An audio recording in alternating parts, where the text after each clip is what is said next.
What is going on, everybody? Thank you so much for joining yours truly, Ryan Caligiuri, on this week's episode of the Cut the Crap Show, where every single week I'm reading a book, condensing that book down to its core golden nuggets. I'm bringing the author of that book onto the show. We have a conversation about the golden nuggets, and I'm here with you every single week, just trying to save you a little bit of time and bring you some information that can spark real change in your life.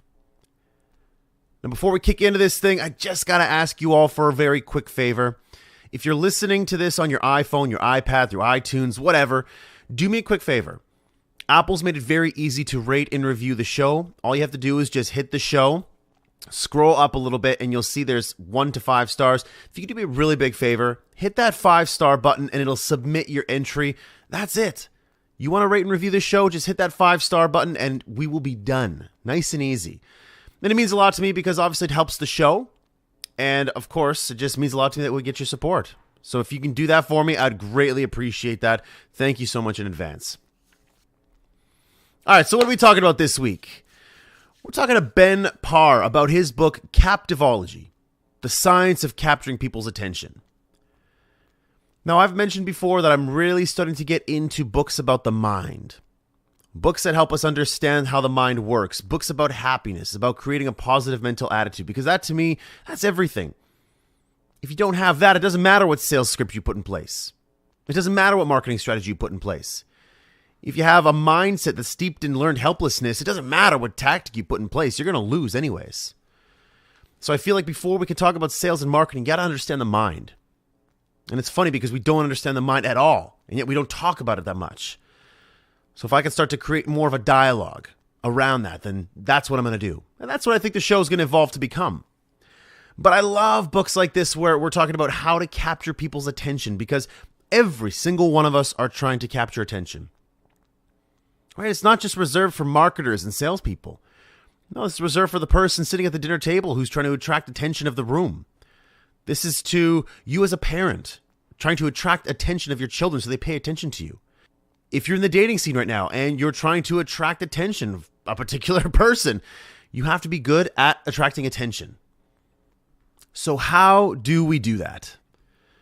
Well, I want to know the answer to that question, and I'm sure you do as well. So that's why we have Ben on the show today. So I'm very excited to crack into this one with Ben. So as I talked to Ben, I had to get an understanding in terms of who he was, because he comes with a very interesting background. Hello, my name is Ben. I like long walks on the beach, candlelit dinners. That's awesome. Not a dating podcast. Sorry about that, everyone. It's all right. So my original claim to fame is as the co-editor and editor at large of Mashable, the technology news website. And so from 2008 to 2012, I was the co-editor. I ran the West Coast. I opened the West Coast office. I wrote 2,446 articles in my 3.5 years at Mashable. Wow. So I covered everything from, the rise of Facebook to major launches at everything from Google and beyond. Interviewed some of the greatest entrepreneurs of our time. And I did that for 4 years before leaving and starting an early stage venture firm, investing in a couple early stage companies, joining a couple of boards. I joined the Lufthansa advisory board, and then I wrote the book. Nice. And so I wrote the book in part because I was working with all these entrepreneurs, and they were always asking me the same questions. What should I do for press, marketing, customer user acquisition, and virality? And I really wanted to take that deeper dive into understanding how I could help them. And that led down this rabbit hole of attention. And I have had book offers over the years, but it was the first time I really found a subject that I thought was critically important, and there was a lot of research, but no one had really encapsulated it into the public mind and really understanding what does this research actually mean to my business, to my career, to my identity, to my classroom, whatever it might be, because attention is the fundamental currency of the modern economy. And if you're not able to capture attention, then you have many different kinds of problems. You're not able to succeed in the current market. Now, I don't have any hard data to back this up, but I feel, my intuition tells me that today it's harder to attract attention than it has ever been before in the history of our world. Because today I feel like we are so interconnected We're so connected to each other from a one-to-one perspective that for somebody to break through and actually gain attention, it's really hard to do that. Because there's so many people, so many things, so many pieces of content fighting for your attention. This show, for example, that's why I always thank you at the very end of the show. Thank you for your attention. You know I do that. Because you have so many choices. You could choose to listen to a podcast or not. You could choose to listen to this show or another show. But you choose to stick with me. Why do you do that? So we always ask that question. How do I attract attention? And yes, we talk about that, but for some reason I feel like it's more difficult today than it has ever been before. So I had to ask Ben to talk a little bit more about that to see if that's actually accurate. So attention is split, and it's split more than ever. We have taken up a lot of habits that are just not conducive to the way in which we as humans pay attention. We are splitting our time and our energy between different devices, different thoughts, and there's more information compounding our attention than ever, right?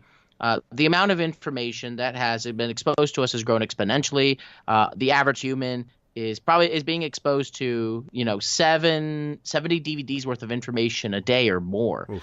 And how do you manage that kind of thing? It was not the same even a few years ago. Mm-hmm.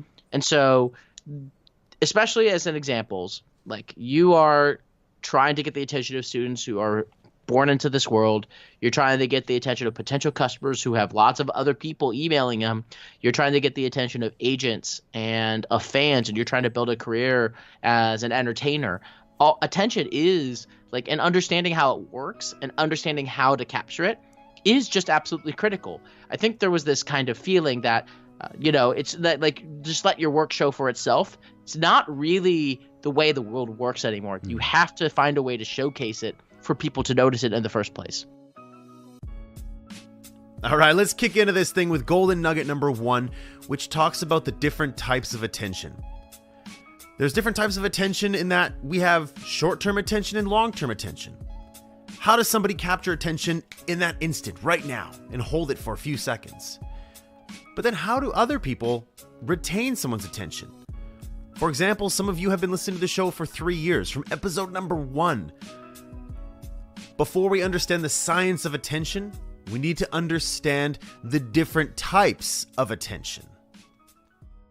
When I did my research for Captivology, I went through 300 years of scientific research in attention and memory, and I interviewed over 100 people.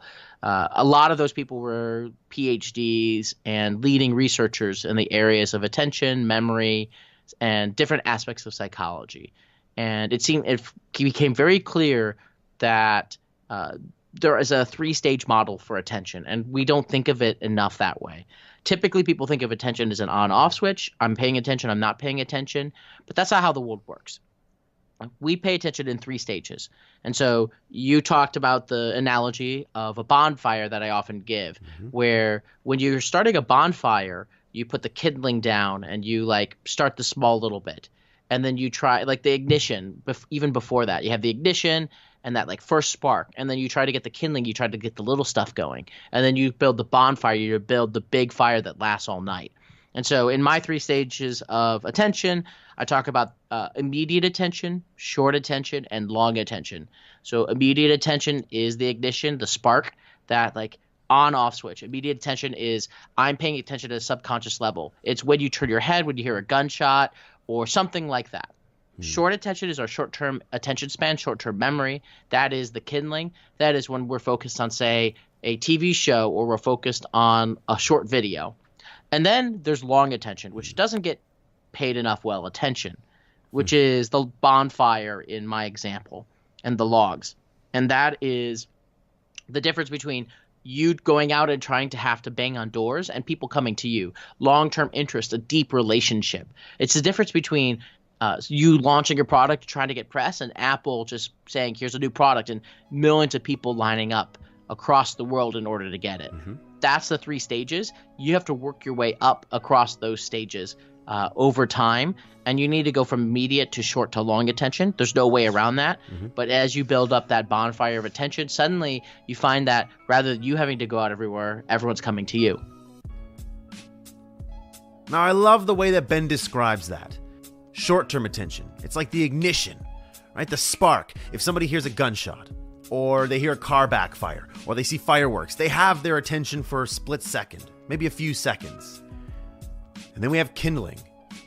That kindling is something that's going to attract attention for half an hour, maybe an hour, a show, a movie, for example, a presentation, a speech. But then we have the bonfire. People trust you, and because of that, you have been able to sustain their attention long enough. You see this all the time with certain speakers, certain authors, for example, certain people who host shows, myself, for example. So many of you have subscribed from episode 1 to now. We've built a bonfire. I still put out ignition out there. I still put out the little kindling because I have to continue building those relationships and attracting people. My social media posts, that acts as an ignition, something just to capture attention just for a split second. And once I have their attention, now I have to continue to build that attention. So I build that attention with an episode, half an hour episode. I've got their attention. But what's really important here is that bonfire. It's that long-term relationship where people know me, like me, and trust me. As they continue to listen to the show over long periods of time, then we've built that bonfire. I love that. Ignition, kindling, bonfire. That kind of imagery helps to make sense out of this whole thing. And that should be the goal of all marketers. That should be the goal of people building relationships. That's the goal of somebody dating. You're trying to attract attention. You're just trying to get a date. And then maybe you want a long-term relationship. We see this all over the place. But I had to ask Ben a question about building a bonfire. Because building a bonfire takes time. It takes persistence. It takes patience. So what's a piece of advice that he can give to somebody who just started their ignition point and they want to build a bonfire? What kind of advice do you give that person? I got hundreds of pieces of advice on this one, but I'll pick one to start. So I'm going to actually use an example from myself. So nowadays, after the book, I started a venture-backed company called Octane AI. We're chatbots and messaging for the world of e-commerce. So kind of think the things that stores and merchants did over email, but for this channel that more and more people are using every day, conversation messaging, things like Facebook Messenger and SMS. And for us, when we first started, we were very broadly focused. We would just help any business. But by doing that, nobody really got the message. And so we became experts, and we really focused in on one vertical where our software would have the most impact and really drive revenue, and we could be real experts at. For us, that was the e-commerce and especially the Shopify ecosystem. And we became super experts in that space. And as a result of that, we've been growing really, really fast and gaining a lot of attention. So I see a lot of times people make this mistake too, where they try to appeal to everyone and try to have something very broad and try to be known as like just marketing. Get known for a very specific thing. Become an expert at a vertical of a vertical. Become not an expert at, say, sales, but at a specific type of sales. Maybe it's inside sales for the world of e-commerce or for some specific vertical.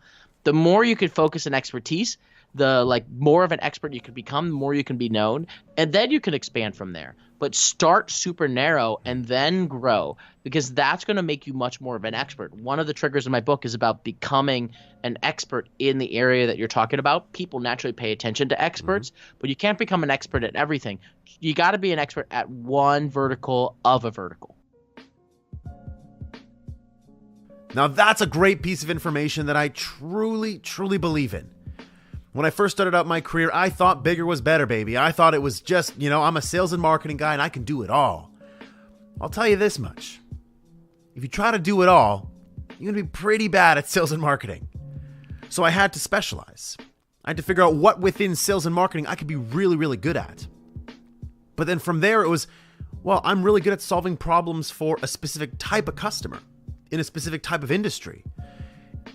And once you get down to a very specific niche within a very specific market, that's when people really start to pay attention, because your message becomes very succinct, very focused, and very relevant.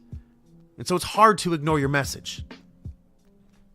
That's such a powerful piece of advice that Ben shared with us. Truly love that. So now let's kick into golden nugget number 2, which actually starts us off on the very first of the 7 captivation triggers. And this trigger, it's called the automaticity trigger.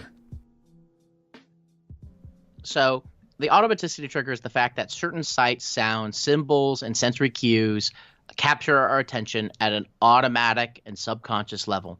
And so at the very beginning, immediate attention, what is the kind of thing that's going to automatically trigger our attention? And so oftentimes we don't think about just certain little things can have a really powerful priming effect upon our psychology. And it's a scientific phenomenon. So as an example, a French researcher found that like by just having people wear the color red, they were far more likely to be picked up than almost any other color.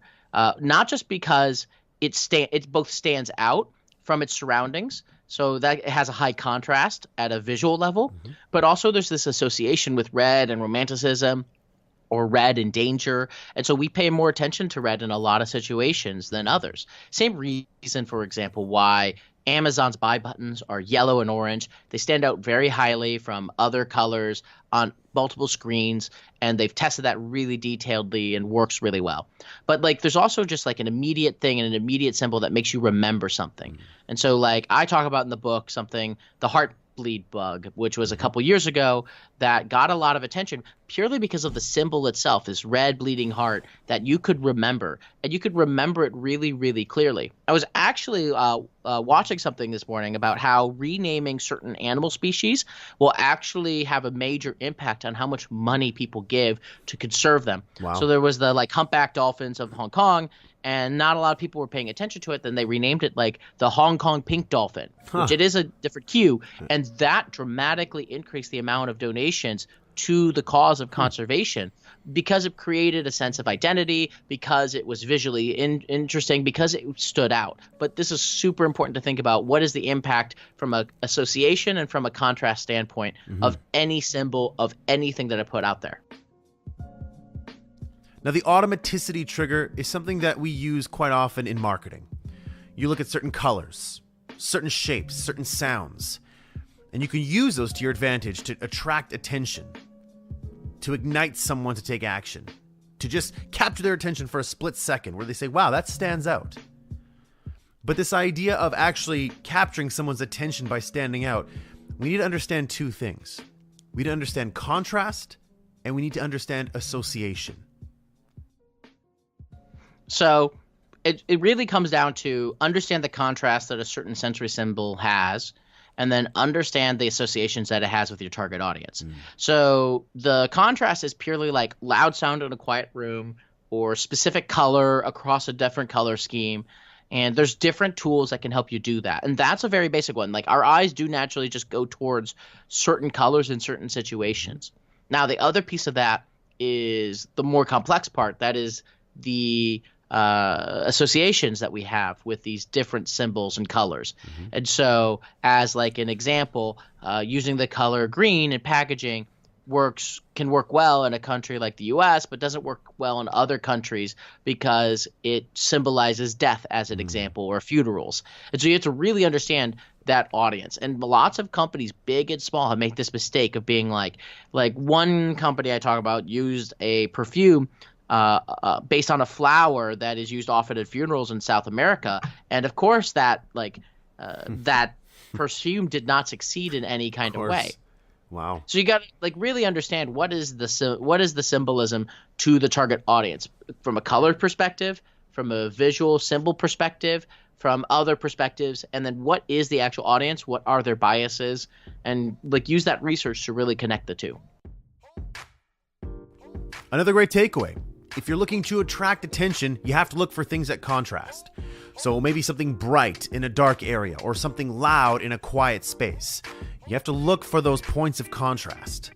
But at the same time, you might go in another direction by finding things that associate to a certain group, things that resonate very well with a certain group, that'll stand out to them in particular. If you're looking for that point of ignition, those are two great takeaways. But now we move on to golden nugget number 3, which is the framing trigger. And the framing trigger, it captures people's concerns and it shows them that your message fits with their values. So the framing trigger is about the fact that things that fall within our frame of reference, we pay much more attention to, and things outside of it, we don't pay attention to. And this is really true, especially of politics. And we've seen very clear examples of this in the last few years. If I tell you something about, your existing worldview, you're more likely to pay attention to it and confirm it, and you're far more likely to ignore it if not. And this is true of gun control, climate change, even for some example, flat earthers. And like, you just pay attention to certain things because of your past history, because of your culture, because of other biases. But there are certain ways in which to not control the framing trigger, but to either move it towards the direction you're trying to move it to. So you can either find a way to fall within their frame of reference or find a way to reframe that conversation. And so I talk a lot in the book, and you can read this in detail, about Ode or Oh No, which is one of the original antiperspirants. And I talk about how they were able to go from nothing to one of the most popular antiperspirants and make antiperspirant a thing. So for Ode or Oh No, it was founded by a very young teenager, Edna Murphy. She borrowed some money from her grandfather, and she launched her antiperspirant brand, but it didn't start taking off at the beginning. Like, it got a little bit of traction. Then she partnered with James Webb Young, who is a copywriter at J. Walter Thompson. You know, he's probably best known now for being one of the first chairman of the Ad Council. And so what happened with him with their partnership was the first thing was they realized that it wasn't selling because people didn't want to talk about antiperspirant or body odor, and people thought that antiperspirant was going to kill them and keep bad fluids in them and all that sort of thing. So they tackled the first thing because this antiperspirant was developed by a doctor because he was using it to make sure that his hands didn't sweat when he was doing surgeries. And so as a result of that, they advertised hard that fact that it was developed by a doctor and recommended by doctors. That made a real shift in its sales. But then the big thing that they did was they put out an ad in one of the most popular magazines of the time, Ladies' Home Journal, and it was basically straight up saying body odor's a thing. You don't have to be embarrassed by it. There's a solution. Odor, oh no. And the crazy thing was that hundreds of women canceled their subscriptions. This was controversial for the time, which is crazy to think about. But it was super controversial for the time. But it did address a direct concern, and now the framing of it's not okay to talk about it was gone. Now it was okay to talk about it. Now people would talk about it. And as a result, the frame of reference changed. Now that you could talk about it, now you could advertise it, now you could really drive sales. Now suddenly Ode or Oh No was the center of this conversation. Now the framing trigger is an interesting one because you can play it two different ways. The first way is to align your message with what your audience believes. Give them more of what they want. It fits their frame, so they're going to pay attention to it. So whatever your audience believes in, whatever ideology, philosophy, whatever shows they watch, whatever drinks they drink, whatever it is they believe in, they love, they know, like, trust, you can create a message and fall in line with that because they'll pay attention to it. Now the other way, reframing. So in this case, you might want to flank the beliefs that other people have by providing a different perspective. I'm going to give you an example. Bone broth. A lot of people love bone broth. Very passionate about it. They love drinking it. It's healthy for them, or so they think. And so right now, there's some research out there that's saying bone broth isn't exactly as healthy as you might think. And so what they're doing, certain scientists, is they're pushing a message forward into communities that believe strongly in the benefits of bone broth. And by doing that, you are going to gain a lot of attention. Now, for the scientists, it might bring them some negative attention because people love it and they believe in it. They believe so strongly. So you have to come with more data. You have to come with more research to help back up your points, to help prove the validity of your message. So framing and reframing, two different ways of attracting attention for your message. I love that one. And now moving on to the next golden nugget number 4, and it actually plays really well with the last piece we were talking about with flanking. We're talking the disruption trigger. And what this trigger does really well is it flips people's expectations. This one is pretty straightforward in some ways and complex in others. It is just that we pay attention to the things that violate our expectations of how the world should work. So, for example, if you and I are sitting at a coffee shop and a group of clowns juggling just walks into the coffee shop, we're going to pay attention because that violates our expectations of the world. The reason why we pay attention is because of the fight or flight response. We have to understand, is this a threat or is this food? we are designed at a psychological level to pay attention to out of place items because that's usually what the threat is or where a threat comes from. And so you have to really find a way to, when you're trying to use this trigger, find a way to add surprise in that communication that you're giving. You have to find a way to keep it really simple, like a clear message, and you have to make it really meaningful and significant to the to like the end person or the end user. And so I talk about some examples that work really well and examples that don't. One that worked really well, Patagonia. They did this campaign saying, "Don't buy our jacket." Disrupts your expectations of what a clothing brand should do. Right. But then they explain why they say that, because they were talking about how to save water and that they would repair your jacket for you, and that they're an environmental company, so it was significant to their values. By telling people not to buy their jacket, people bought a ton more of their jackets. Wow. And like their sales went up as a result of the campaign. On the other hand, I talk about Quiznos, and they have this just awful ad where they have like a creepy monster dancing around your food, saying like singing it off key. And it's like, you don't want a rodent near your food. That doesn't that's surprising, but it's not significant to the value, so it didn't help their sales at all. They went bankrupt. If you're going to use the disruption trigger, you have to keep 3 things in mind. Your disruption, it needs to surprise, it needs to be simple, and it needs to be significant. And why? Well, if you're trying to disrupt somebody's pattern, it has to first off surprise them. But the surprise, it has to please them. You can't surprise them with something that makes them angry or that upsets them, because it's going to work against you. You have to make sure it's simple, because if it's not simple, they're not going to spend time trying to figure it out. If it's too confusing, they're just going to pass by it. So for example, when someone's trying to use the disruption trigger in email, they'll use a disruptive subject line. But then you get into the email and it's just paragraph after paragraph. It's not simple enough. It's too complicated. I'm out. And it has to be significant. Disruptions that aren't significant, and especially if they're not consistent with an audience's values, it always leads to trouble and it distracts from the message that you're trying to deliver. Remember that. Simple, significant, and surprise. Very important. And there's one point here I want to talk about. It's called cognitive load. And cognitive load is very important because if you're trying to disrupt someone and you are missing out on the simplicity piece of this, you're never going to get anywhere.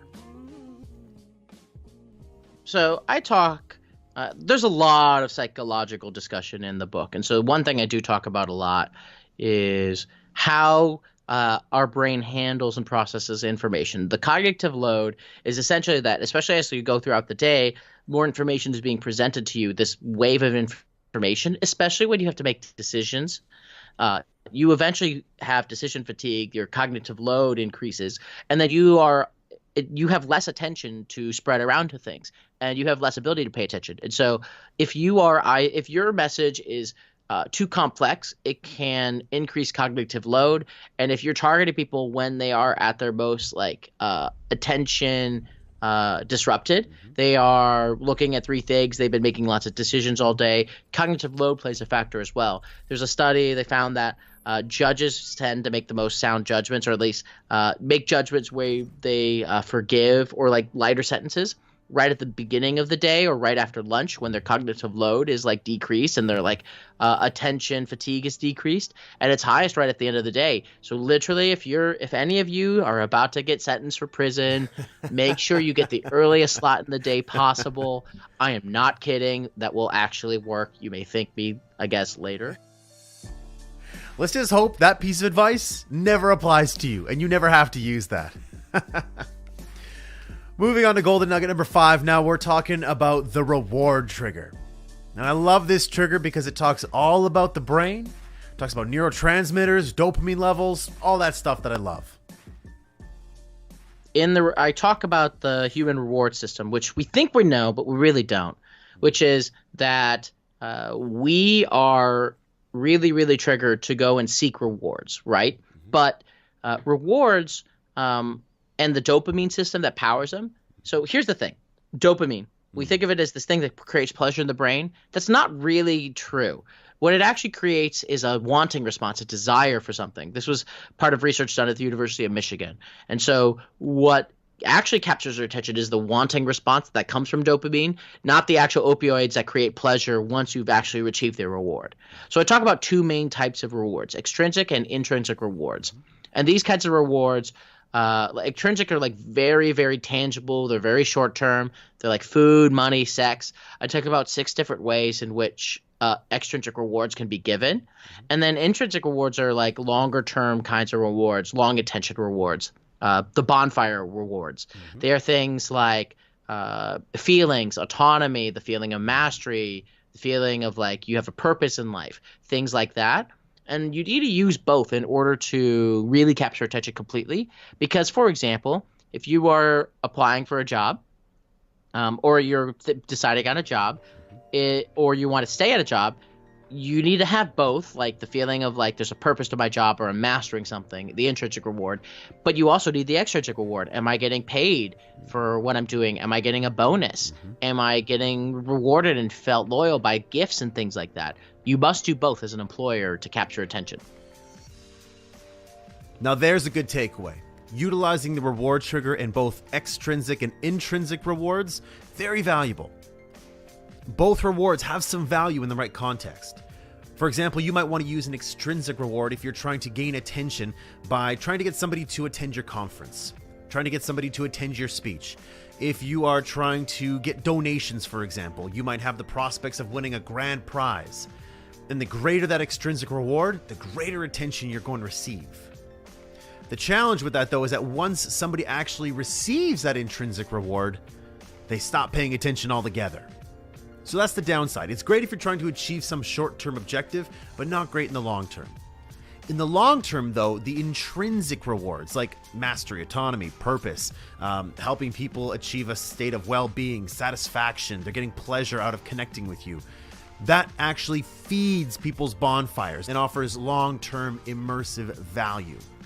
So just like Ben said, both of them have a role and you should definitely make use of both of them, but in the right context. Moving on to the next golden nugget, we're talking about the next trigger, which I love. This one is the reputation trigger. The reason why I like this one is because the reputation trigger, it inspires others to believe your message. And if people don't believe your message, then you really got nowhere to go. So this is a really important one for you to understand. So the reputation trigger is the fact that we pay attention to reputable sources of information. And those divide into 3 categories: experts, authorities, and the crowd. Experts are by far the most powerful. This is like, I believe in this expert and their claims. I trust this person. I trust this authority. I trust this like expert because they are knowledgeable. And we are built as a society to trust the knowledge of others. Second one is authority. And so like an authority figure who can punish you for not paying attention in some kind of way, like a boss. And then crowds, which in its own way acts like an expert through social proofing and proves that, like, as an example, when you're trying to pick a restaurant where to go in a new city, you look at Yelp, and that's because you trust the rating system of hundreds of people together. And that takes us like a big thing in terms of like the power of the reputation trigger. Just by attaching a certain person's name to something can have a dramatic impact on the sales. This is why like endorsement deals work. This is why a book like J.K. Rowling's like book The Cuckoo's Calling like sold a lot more as soon as they announced like was it leaked that she was the author. That's right. Like crazy, like just a name can do that. That's the power of the reputation trigger. Now in my career, I've made a point of really focusing on this aspect, your reputation. Because I've worked with tons of companies who've invested in marketing systems, sales systems, social media this, and SEO this, and blog posts that. And none of it has any intention of building anyone's reputation in the organization. And I think it's such a waste of money. To me, thought leadership, key opinion leaders, that kind of stuff, that is so important to an organization. I don't care if you're a company, a small business, a freelancer, an entrepreneur, somebody who's just trying to get their initiative out there, somebody who's pushing a worthy cause. I don't care what it is. You have to build a reputation around what it is you stand for. And far too many of us aren't putting enough attention on reputations, especially businesses. It's a huge misstep by a ton of companies, and something that I personally have worked with a lot of companies on. Some companies get it, some don't. Those that don't, I feel bad for them because they continue to struggle and churn and work so hard, pounding on doors. It's a numbers game. We just got to keep picking up the phone, dialing for dollars. Out of every 100 phone calls we make, we're going to get a deal out of it. Man, there's just a smarter way to do it. So I had to dig deeper with Ben on this one, and we kind of talked about this before as well, talking about becoming a niche within your niche. So I had to dig into it a little bit deeper with him.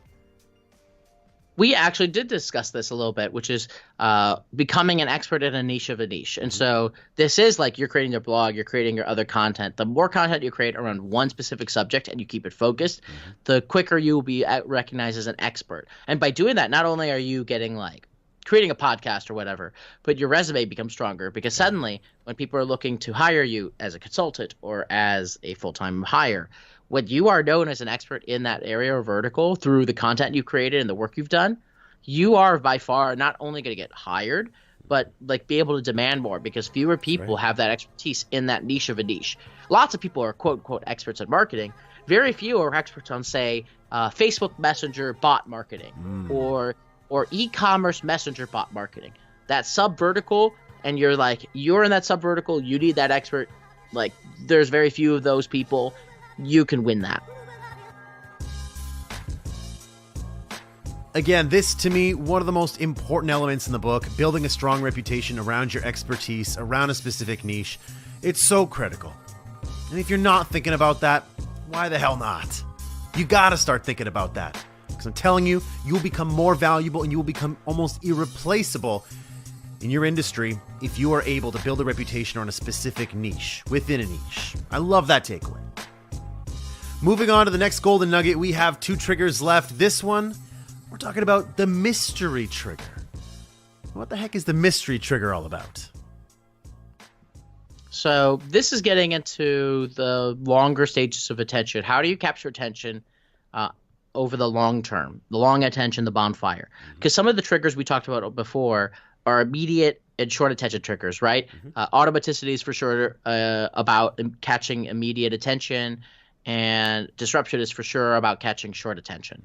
Now, mystery trigger, that is about long attention. And this is the fact that we pay attention to storylines that have uncertainty, that have suspense, that have this mystery element, because we want to know how the thing will end. We want to have a conclusion. And there's kind of 2 psychological effects that I talk about that to attribute to this.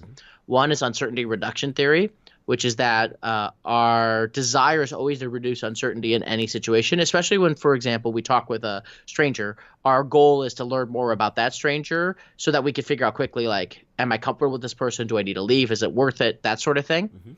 And then I talk about the Zeigarnik effect, which is named after a researcher of the Soviet Union. And basically that something that is unresolved stays top of mind until it is resolved. And so mysteries unresolved stay in our mind. And it doesn't just have to be a book or a movie, but this could be used in marketing, or this could be used in the storytelling of your product or your company. And so I talk about this in great effect. I interviewed Steven Soderbergh in detail about like what kind of the pieces of a mystery are. And so I talk about like the 4 components: suspense, emotional buy-in, the plot twist, and the cliffhanger. And you could incorporate that in, for example, as an example, your advertising. They found that advertising where there is uncertainty throughout the ad creates more attention and creates a more positive effect, like a positive opinion of the ad. You don't have to have like the ad end on a cliffhanger necessarily, but you need the ad to have some suspense in it, right? I talk about like the Budweiser ad from a couple years ago where the puppy is like lost and like trying to find its way home, and like the wolves are like surrounding it. And I talk about like, how's it going to get out of it? You know, it's not going to, like, they're not going to kill a puppy on national television, but you are curious how they're going to resolve this thing in a 30-second clip. And you could provide that experience in any 30-second kind of experience, whether it's a pitch or whether it is an ad. All right, now we're kicking into the very last of the 7 triggers, the acknowledgement trigger. Now, this one is one of the most powerful triggers of all. So let's get into this one. This is the most powerful of all the captivation triggers.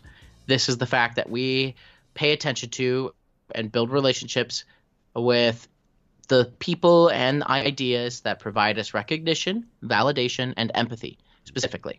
So each of these are a key pillar to the whole thing, which is if something is recognizing me and something is validating my existence in some kind of way, I'm going to pay a lot more attention to it. I talk about everything from like, this is like part of where celebrity like culture comes from, right? Because we have this identity with certain artists and celebrities, and especially when they show that they care about their fans, it actually shows that they care about all of their fans. And we build this very powerful relationship with them. Even though it's a one-way relationship, we feel like it's a two-way relationship. And this kind of like relationship building is why, people become diehard fans of, say, a Cardi B, or why putting a Beyonce out a Lion King movie is going to make bank. Like, these are all things that like build that acknowledgement. But this is also about like the kind of customer support that your team builds. This is about the kind of like relationship you have with the brands that you shop with the most. And so that more personalization that you can provide, the more powerful that acknowledgement becomes and that relationship becomes. And suddenly it goes from like a like unknown relationship to a really deep one very, very quickly. It's actually very similar to, I'm going to just say, YouTubers. And they are very similar verticals in this kind of way. So teenagers, they don't talk about big celebrity stars. They really do just talk about their favorite YouTubers. I remember this. It's like a kid is like, are you like a are you a Jake Pauler? Which is like that's like the opener. It's a thing. But it's also, but this is also true of like a thought leader. Like, there are people who are very dedicated to, whether it is, say, like a bigger name like a Gary Vaynerchuk or a more niche kind of name. You're very dedicated. You listen to that person. That person's providing advice, and they're like showing you a piece of their lives, and they're providing like a back and forth, and they're ideally engaging with you or showing that they're engaging with their audience through social channels, Facebook, etc.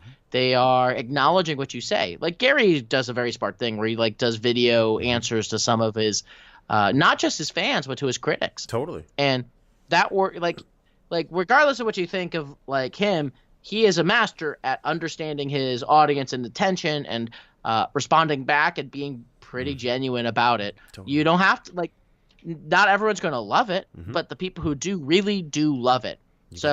When you're building that kind of thought leadership, it's a lot of that. The more personalization in that response, in that back and forth, the better. It's almost like, think a little bit like a YouTuber. Create content. Like, a YouTuber success is, and I actually interviewed the YouTube team for this. Create content really consistently, put it out on a really consistent basis, really make it for a specific audience, acknowledge them through things like the comments and such like that. Thought leader, same thing. Consistent content, really focus on a specific vertical, and like really show your audience that you care by responding back, by answering them. Now, with this golden nugget in particular, I have referenced this so many times over the length of this podcast. One of the things I love most is when you all reach out to me. When you in particular reach out to me and I respond back. If you connect with me on LinkedIn or Twitter, Facebook, you follow the Facebook page, you follow me on Instagram, and you say, hey Ryan, I found you through the Cut the Crap show. Or you message me and you just tag me while you're listening. And for example, a lot of people tag me on their stories and they say, hey, listening to the show. I love that. And I will always respond back. Email, social media, text message, doesn't matter. In fact, I have a couple meetings already set up with two of you who are probably listening right now this week to talk about your business. So that to me is one of the most important things, acknowledgement. When I acknowledge you, number one, I'm grateful. I'm so grateful that you reach out. I'm so grateful that you follow the show, and I'm grateful that you reach out to me. So again, this is another call to action for all of you. Reach out to me. Follow me online if you haven't done it yet. I look forward to having a conversation with you in the future, that's for sure. But that, my friends, that is the show this week. That was Captivology, the science of capturing people's attention by Ben Parr. And yes, while capturing people's attention does play very well to the strengths of marketers, I do believe that everybody needs to understand how to capture people's attention. It's so important today. Whether you're doing an interview, ever doing a speech, if you're talking with your peers, for example, if you're networking, you want to capture people's attention. So important. But in any case, my friends, if you love this episode, then again, my call to action for you, of course, reach out to me, connect with me online, but please, if you're listening on your iPhone, your iPad, whatever, iTunes, Apple Podcasts, do me a favor, give this a quick 5-star. It would mean a whole hell of a lot to me, and I just would thank you in advance for doing that. But that, my friends, that's this week's show. So again, thank you so much to all of you for tuning in again. Your attention, I say it all the time, but I'm going to say it again. It has a little bit more relevance today. It means a lot to me. So thank you so much for making me a part of your day and for continuing to be such a loyal listener to the show. Thank you so much. And I'll catch you back here next week when I have a brand new book, brand new golden nuggets, an interview with an author. And of course, every single week, you know what I'm doing. Just trying to save you a little bit of time and bring you some information that can spark real change in your life. Have a fantastic, productive, inspired week. I love you all. If you can keep your head when all about you are losing theirs and blaming it on you. If you can trust yourself when all men doubt you, but make allowance for their doubting too. If you can wait and not be tired by waiting, or being lied about, don't deal in lies, or being hated, don't give way to hating, and yet don't look too good, nor talk too wise. If you can dream and not make dreams your master.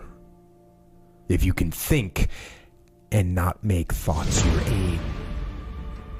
If you can meet triumph and disaster and treat those two impostors just the same. If you can bear to hear the truth you've spoken, twisted by knaves to make a trap for fools, or watch the things you gave your life to broken, and stoop and build them up with worn-out tools. If you can make one heap of all your winnings and risk it on one turn of pitch and toss, and lose and start again at your beginnings, and never breathe a word about your loss. If you can force your heart and nerve and sinew to serve your turn long after they are gone, and so hold on when there is nothing in you except the will which says to them, hold on. If you can talk with crowds and keep your virtue, or walk with kings nor lose the common touch, if neither foes nor loving friends can hurt you, if all men count with you but none too much, if you can fill the unforgiving minute with 60 seconds worth of distance run, yours is the earth and everything that's in it. And, which is more, you'll be a man, my son.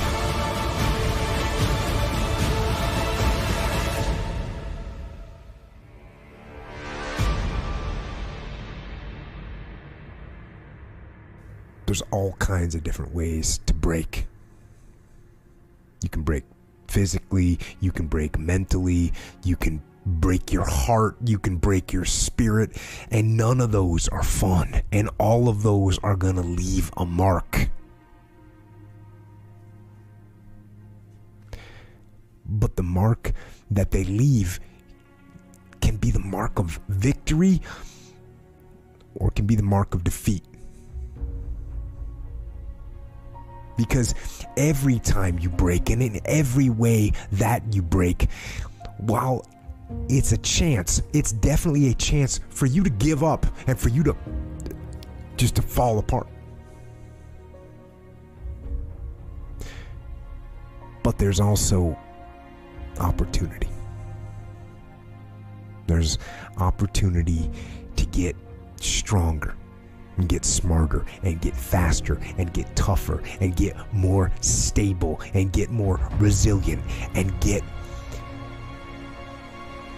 better.